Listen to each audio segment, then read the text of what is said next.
Hi students, இப்ப நம்ம பார்க்கக்கூடிய ஒரு சிம்பிள் டாபிக் மீட்சி அளிப்பு குணகம். என்ன லெட்டர் அப்படின்னா இ. இங்கிலீஷ்ல கோஎஃபிஷியன்ட் ஆஃப் ரெஸ்டிடியூஷன் அப்படின்னு சொல்லுவோம். இங்கிலீஷ் மீடியத்துக்கு ஆல்ரெடி அப்லோட் பண்ணியிருக்கிறேன், இது தமிழ் மீடியத்துக்கு. சரி, சோ மீட்சி அளிப்பு குணகம் எதுக்காக பயன்படுத்துறாங்க? சோ அது தெரிஞ்சுக்கணும் அப்படின்னா கண்டிப்பா சில விஷயங்களை நீங்க புரிஞ்சுக்கணும். என்னன்னு பார்ப்போம். ஃபர்ஸ்ட் ஒரு தளத்தை எடுத்துப்போம்.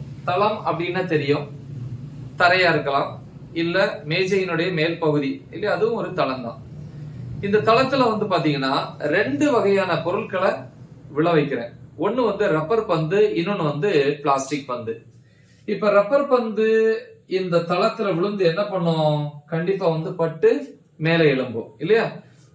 மேலே எழும்பி ஒரு குறிப்பிட்ட வேகத்துல மேல இந்த இடத்துக்கு வருதுன்னு வச்சுப்போம். இது என்ன பந்து?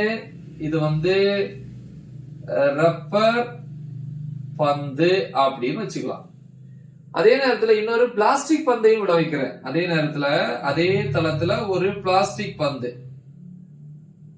சரியா? பிளாஸ்டிக் பந்து உளுந்து என்ன பண்ணுது? அதுவும் மேல எழும்புது. ஆனா உங்களுக்கு தெரியும், ரப்பர் பந்து அளவுக்கு பிளாஸ்டிக் பந்து என்ன பண்ணாது? பவுன்ஸ் ஆகாது, அதாவது பட்டு மேல் எழும்பாது. கரெக்டா? அப்ப அது குறைவான உயரம் வருது. சோ இந்த மாதிரி வரும். சோ இது பிளாஸ்டிக் பந்து. இந்த ரெண்டுல எதனுடைய வேகம் அதிகமா இருக்கு? ரப்பர் பந்தினுடைய வேகம் தான் அதிகமா இருக்கு. மோதலுக்கு பிறகுதான் மோதல், இங்கதான் மோதல் நடக்குது. அப்ப மோதலுக்கு அப்புறம் ரப்பர் பந்தினுடைய வேகம் அதிகமா இருக்கு, பிளாஸ்டிக் பந்தினுடைய வேகம் குறைவா இருக்கு. இப்படி இந்த ரெண்டுல எதனுடைய இயக்காற்றல் அதிகமா இருக்கு, எதுக்கு கம்மியா இருக்கு, இழப்பு அதிகமா இருக்கு அப்படிங்கறத நம்ம பார்க்கணும்.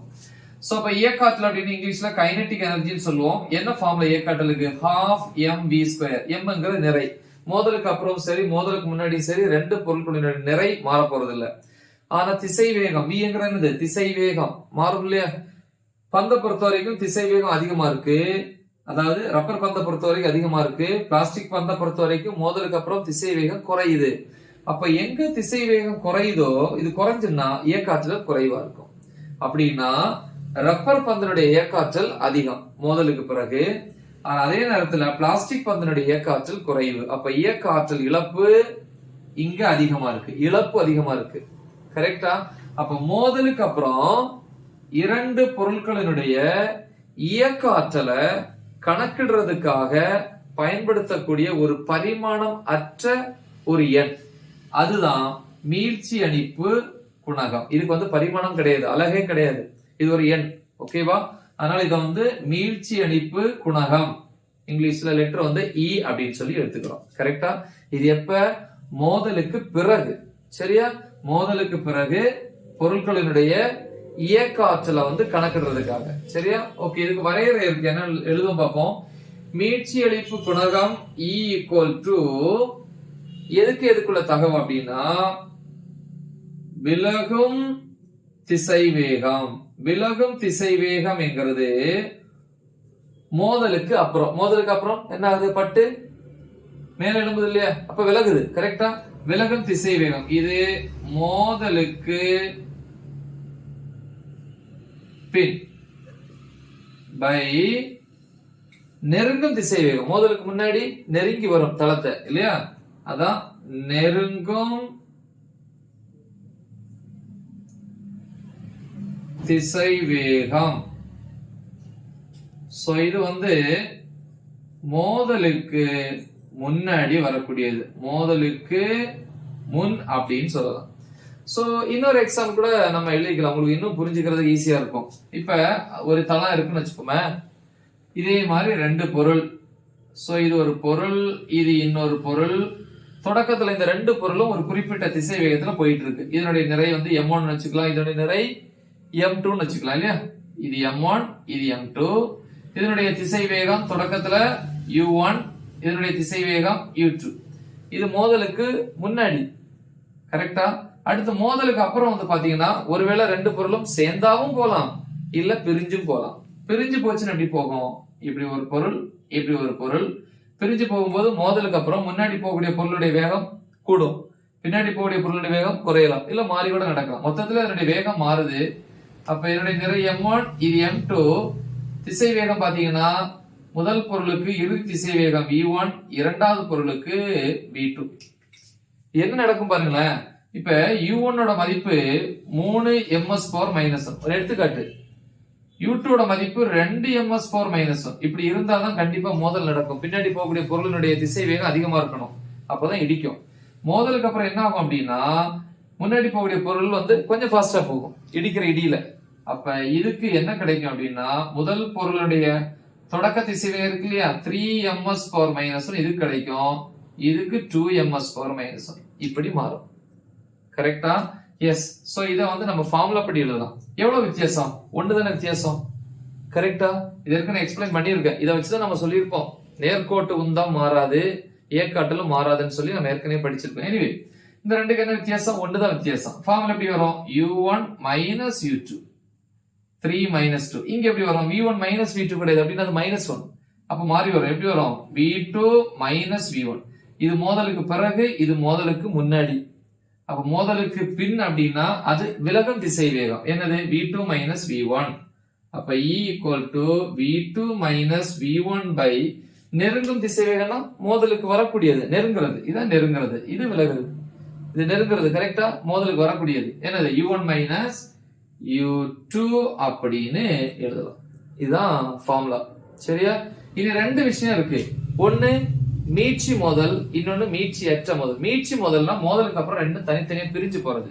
அப்ப எழுதுவோம், மீட்சி மோதலில். மீட்சி மோதலை பொறுத்த வரைக்கும் கரெக்டா பாருங்க, தனியா பிரிஞ்சு போகுது. பிரிஞ்சு போகும்போது பாருங்க, இதனுடைய திசை வேகம் 3. மோதலுக்கு அப்புறம் முதல் பொருளினுடைய தொடக்க திசை வேகம் இரண்டாவது பொருளுடைய இறுதி திசை வேகமா மாறுது. இரண்டாவது பொருளினுடைய தொடக்க திசை வேகம் முதல் பொருளினுடைய இறுதி திசை வேகம். மொத்தத்துல பெருக்கி பாத்தீங்கன்னா, மல்டிப்ளை பண்ணீங்கன்னா 3 into 2 is equal 6, 2 into 3 equal to 6. அப்ப இதுவும் என்னது? ஈக்குவல், சமமா இருக்கு. எப்ப? பிரிஞ்சு போகும்போது. மீட்சி மோதல்ல தான் மீட்சி. அப்படின்னா மீட்சி மோதலை பொறுத்த வரைக்கும் இந்த ரெண்டும் சமம். அப்ப u1 minus u2 equal to v2 minus v1. ரெண்டு சமம். அப்ப v2 minus v1 போல u1 minus u2 போடலாம், இல்லது இதுக்கு போல இது போடலாம். சோ இதுல நான் பிரதியிட போறேன். சோ 1 பிரதியிட, சமன்பாடு 1ல பிரதியிட போறேன். பிரதியிடுங்கப்ப e equal to எப்படி வேணாலும் போட்டுக்கலாம். இப்ப v2 minus v1 பதிலா இது போடலாம். இந்த ரெண்டு ஈக்குவல், அல்லது இதுக்கு பதிலா இதை போடலாம். நான் இதுக்கு பதிலா இதை போட போறேன். அப்ப என்ன வரும்? v2 minus v1 பதிலா u1 minus u2 போடுறேன். கீழே u1 minus u2. இப்ப இது ரெண்டு கேன்சல் ஆனா 1 கிடைக்கும், equal to 1. அப்படின்னா இந்த இடத்துல மீட்சி அடிப்பு குணகம் e equal to 1. இது மீட்சி மோதலை பொறுத்த வரைக்கும். கரெக்டா? ஒருவேளை வந்து அது மீட்சியற்ற மோதலா இருந்துச்சுன்னா, மீட்சியற்ற மோதலா இருந்துச்சுன்னா எப்படி இருக்கும்? இந்த பொருளும் தனித்தனியா பிரிஞ்சு போகாது, சேர்ந்தேதான் போகும். எப்படி? இந்த மாதிரி. அப்ப ரெண்டு பேருக்கும் திசை வேகம் ஒரே திசை வேகம். ஏன்னா ஒட்டி போகுது. ஒட்டி போகும்போது திசை வேகம் சிம்பிளி v தான் போடுவீங்க. அப்ப இப்படி வராது. இப்ப மீட்சியற்ற மோதலை பொறுத்த வரைக்கும் சொல்லியிருக்கேன், ரெண்டுமே தனியா பிரியாது. அதே மாதிரி பந்து வந்து விழுந்துச்சுன்னா அப்படி ஒட்டியே இருக்கும். இப்ப பிரியாம இருந்துச்சுன்னா இந்த பொருளினுடைய திசை வேகம் v தான், இதனுடைய திசை வேகம் v தான். பொதுவா என்ன சொன்னோம்? முதல் பொருளினுடைய திசை வேகம் எப்ப? மோதலுக்கு அப்புறம் v1, இரண்டாவது பொருள் v2, v2 minus v1. ஆனா இது ரெண்டுக்குமே ஒரே திசை வேகம்னா ரெண்டுக்குமே ஒரே லெட்டர் தானே போடணும். அப்ப v minus v equal to 0. அப்படி போட்டா e equal to 0 by, இது மோதலுக்கு முன்னாடி கண்டிப்பா திசை வேகம் இருக்கும், அப்பதான் மோதல் நடக்கும்.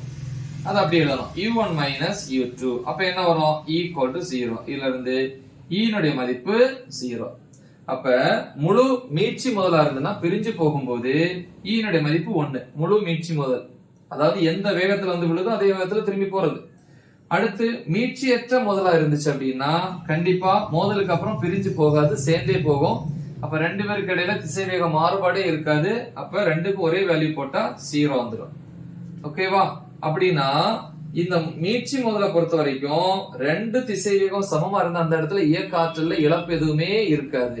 ஆனா உண்மையிலேயே கண்டிப்பா ஒரு பொருள் ஒன்னோட ஒண்ணு மோதும் போது அல்லது ஒரு தளத்துல வந்து விழும்போது கண்டிப்பா அந்த இடத்துல ஒரு ஒலி வரும், அல்லது வெப்பம் உருவாகும், இல்லைன்னா வந்து ஒளி உருவாகும். ஏதோ ஒரு வகையில அந்த இயக்க ஆற்றல் கொஞ்சமாவது இன்னொரு ஆற்றலாக என்ன பண்ணுது, மாற்றப்படுது. அதனால கண்டிப்பா இயக்க ஆற்றல்ல இழப்பு இருக்கும் பொதுவாக. சரியா? அப்ப பொதுவாக இயக்க ஆற்றல் என்ன இருக்கும், இயக்க ஆற்றலில் குறைந்த இழப்பாவது இருக்கும், குறைந்த இழப்பாவது இருக்கும். சரியா? அப்படி இருந்துச்சுன்னா கண்டிப்பா மோதலுக்கு அப்புறம் வேகம் முதல்ல வந்து அதே அளவு வேகம் இருக்குமா, கொஞ்சம் குறை. அப்ப இது கொஞ்சம் குறை மோதலுக்கு பிறகு, மோதலுக்கு முன்னாடி அதிகம். அப்போ குறைந்த மதிப்புகை அதிக மதிப்பு வகுக்கும் போது ஒன்றை விட குறைவான மதிப்பா தானே இருக்கும். அப்ப ஈனுடைய மதிப்பு ஒன்றை விட குறைவா இருக்கும். அப்ப இது எல்லாத்தையும் வச்சு பொதுவா எழுத போறோம். பொதுவாக அப்படின்னு எழுதும் போது ஈனுடைய மதிப்பு 0வாக இருக்கிறதுக்கு சான்ஸ் கம்மி தான். அப்ப 0 விட அதிகமா இருக்கலாம். கரெக்டா? 1 தாண்டி இருக்காது, 1 விட எப்படி இருக்கலாம், குறைவாக இருக்கலாம்.